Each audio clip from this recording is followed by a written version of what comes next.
In the rapidly changing landscape, rise of tech, our companies are getting listed at 100x valuations.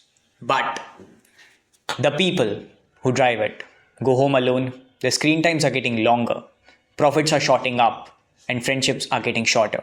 This is economics of loneliness. Welcome to Economically Speaking Season 3. I am Manan, I'm Divyansh. and today we'll be dissecting the economics behind loneliness. So, what is actually loneliness? For me, it's the disconnect between actual social expectations and actual social outcomes. So, this means that it doesn't necessarily mean that a person who is surrounded by people would get social connection. And it does not mean that a person who is completely isolated would be devoid of social connection. So that is the basic definition. Do you have anything to add? Yeah, I think the most interesting contrast of it is that a person can be alone or can feel lonely, like with 1,000 people, but he can feel fulfilled even when he's alone. So, more of it, what I think, is a psychological issue which is growing up from time to time. And if we digress it more, with the changing tech landscape and infusion of technology in our lives, I think so the time we spent on our phones, on our devices, is getting so longer, even in office, even at home, that the ability to connect to people is somewhere lost. Yeah. I think so that is the root cause of why this issue persists. So that is an amazing reason, like completely puts it into perspective. Another thing that I feel like leads to loneliness is personal factors, like how you actually see yourself. Like, what is your view of yourself? How is your self-esteem? Like, that is something which I believe is the root cause of it. Like, as we said, someone in the same position as another person might have a completely different outlook than what the person in the other situation has. So we have situational factors as well, like someone who is far from home, someone who has just left their household. That kind of person would be more susceptible to falling into loneliness than, say, someone who has built connections over time. So, what do you think, if we dive deep and think about the causes of it? What are the causes of it? Like, why it has, the trend, if we see, of loneliness? 10 years back, it was not that much, but what has happened now that we are feeling that emotion? The frequency of that emotion is like so high in every one of us. I feel like the perception people have towards their work is something that has changed so drastically over just the last few years. With the glorification of hustle culture and work culture, 80-hour work weeks, that really puts emotional needs into the sideline, right? People don't wake up and think, yeah, today I'm going to hang out with my friend, it's going to be an awesome day. People feel bad about that. Like, whenever people are going on hangouts, whenever I'm planning trips, and even my family, like if I am spending time with them, I feel like, what am I doing? I could be doing XYZ, I should be making more money, I should try to invest in some side hustle. So that association people have with glorification of hustle and not prioritizing yourself is so problematic these days. I think the problem with hustle culture is that it divides us into two extremes. Someone who is good on time management, skill sets, productivity will have the maximum output. But someone who is not, he'll be just crushed up in the process. And you know what I think, if you analyze Finland, which is like top on the happiness index, they have a standard work week of 40 hours a day. And when 2-3 years back, I did an analysis of when I heard that 70-hour work week lesson of Narayan Murthy, I used to analyze if I divide it by 7 and I say how much I have to work in a day, it was coming around 10 to 12 hours a day. And when I have seen this, it was coming around just 4 to 5 hours a day. So what do you think, that are they doing better work, or is our population big, or our industries are getting bigger? What is the reason why we have to work so much? It's just almost double of what they are working. Yeah. So I believe that more work is definitely not being done. Like, working hours might be increasing. Like, people have a lot of workload, but their productivity is also significantly reducing. Like, the perfect example is that if you're given 70 hours to do some work, you'll find a way to complete it in 70 hours. But if you're given 40 hours to complete a work, you'll find a way to complete it in 40 hours. And the current work culture, the current work environment does not prioritize you working fast. It prioritizes meetings, it prioritizes people pleasing. Like, you have to make sure that your clients are pleased, that your management is happy with the work you're doing. It doesn't really have that much to do with the work itself. Like a programmer, let's say, who is very efficient at his work, but he cannot show that his employee cannot show his client that he is working very hard. He will not be paid as much as someone who gives the perception of working hard. So the people who actually end up winning in this race, winning in this hustle life culture we have built, are the people who understand how to show that they are busy rather than actually making sure that they get the output out. I think so. If we have to short it off in just one sentence, it's not about how good you work, it's about how long you work. Yeah. And I think so that thought is very deeply ingrained in the current corporate landscape of India. Yeah. So how this relates to loneliness is that people put their personal life on the sideline for this. Like, because it seems so simple that the concept of putting more work in, putting on more hours into your work and getting better results. But that concept in of itself is false, as we just discussed. Very major issue. So, like, what do you think are the coping mechanisms which one can use? Like, if I have to analyze it, I think so the rise of OTT platforms, which has gone up. Like, Netflix has around 200 million users in 2020, but in 2024 it shot up around with 50%, which is around 300 million global paid subscribers of Netflix. Yeah. And if you know that binge watching was not even a word back then, like 6-7 years back it was not, but post COVID, binge watching is something all of us are doing very much. So this is also that a solution? Yeah, it's not a solution for sure. Like, coping mechanisms, the word in of itself just shows that you are not actually working towards solving what's actually bothering you. You're just distracting your mind. So, yeah, I think this obsession with consumerism, with purchasing more and more subscriptions, with actually purchasing and like just over consuming content is just way people are stimulating their brains right now. Like, these coping mechanisms, they are enough to stimulate your brain, just enough so that you don't actually feel completely depressed, but they're not enough to give you fulfillment.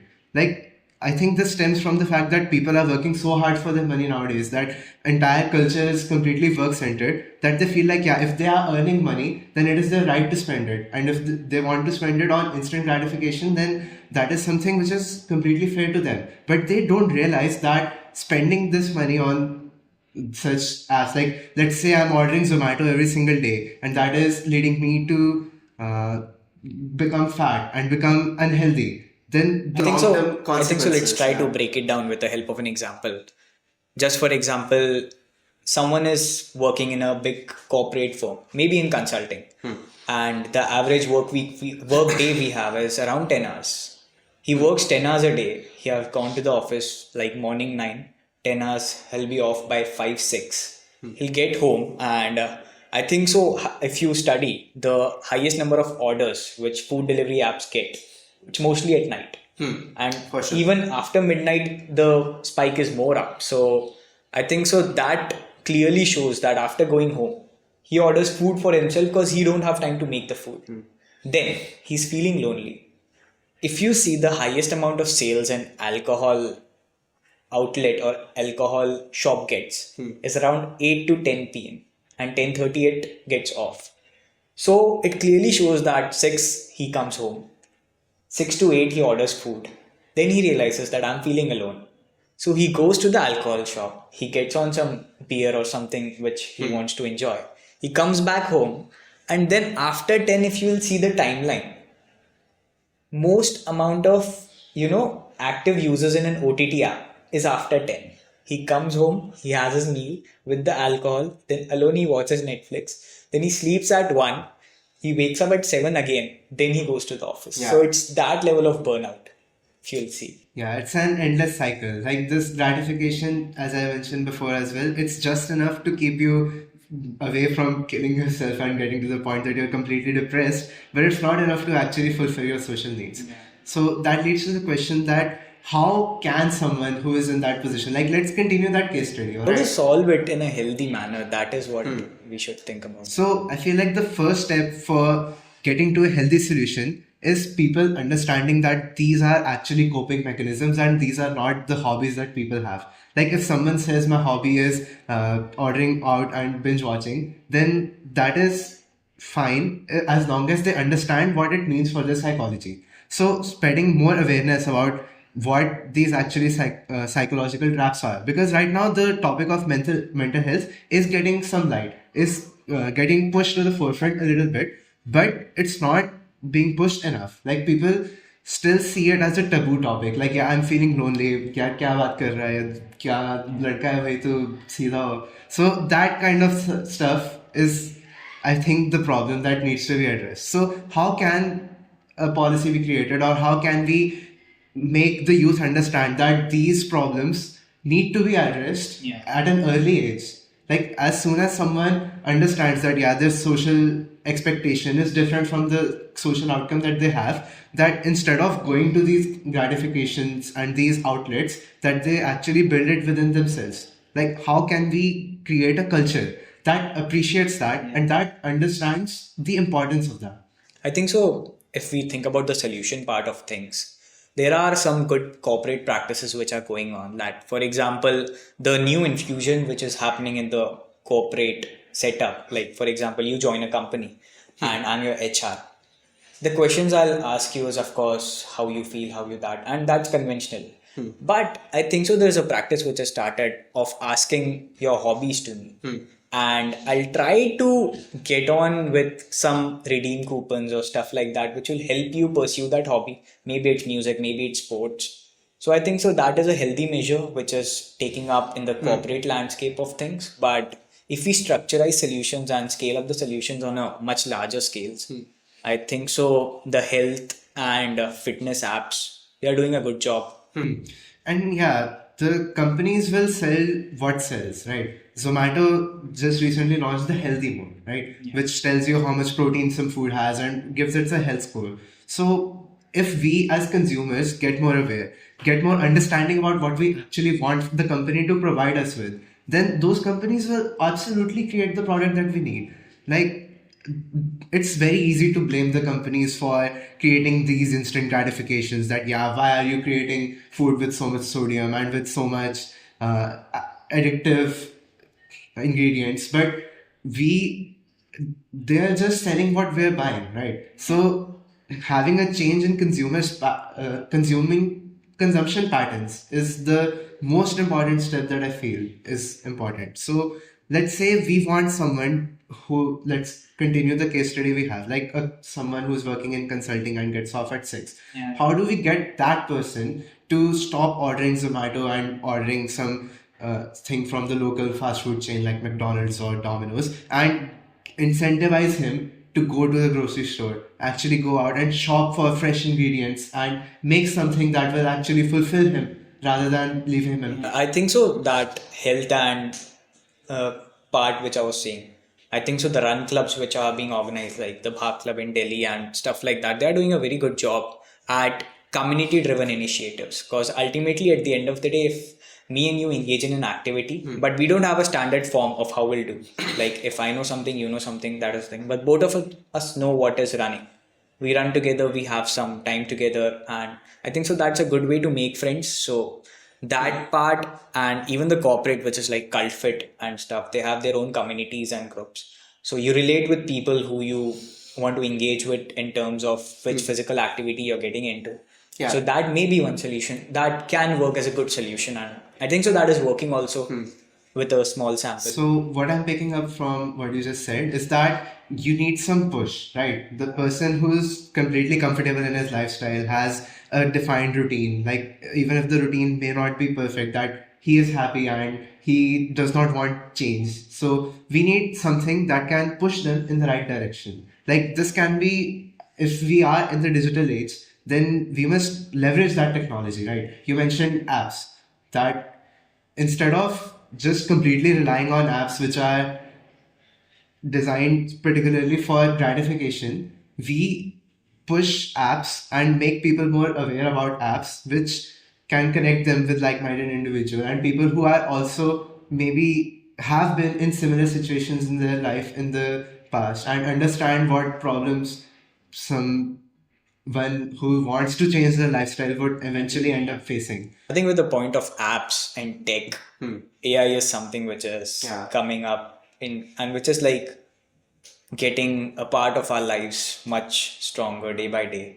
So I think so that can be a potential solution, because what I think is that if we see a person, maybe you can physically suffer, but more of it is in your mind. Mental health is getting detrimented day by day. And the use of AI, I've seen some of my friends doing it, that they talk to an app that, for example, ChatGPT, Gemini, and they tell their own problems and how they can solve it. And that acts as a good therapist for them. So Those AI apps and those AI models act as a mirror. Like, let's say I am talking to an AI model. It's not really going to give me life-changing insights. But what it is really good at doing is telling me my own thoughts in a clearer way. Like, let's say I write something or say something to an AI which is completely my random thought, like how I'm feeling today, why I'm doing this, what happened today. Then it can analyze that information and tell me as a mirror, like what I am actually saying. Like my words are not that well not that well articulated. I am not someone who has been trained in psychology or have professional training in mental wellness, but it has reference to millions and millions of parameters related to mental health. Like it has access to top tier research studies from the biggest institutes, Harvard, Stanford, etc. So having something that can articulate your own thoughts. Like let's say I just tell it that today someone I talked to didn't really give me enough attention and that made me feel really bad. So it can tell me that why I'm doing that and act as a way to improve your understanding about yourself. And So, yeah. like, can an app which we make it in a way that you're saying that ChatGPT or Gemini, which are general AI tools, help as a mirror?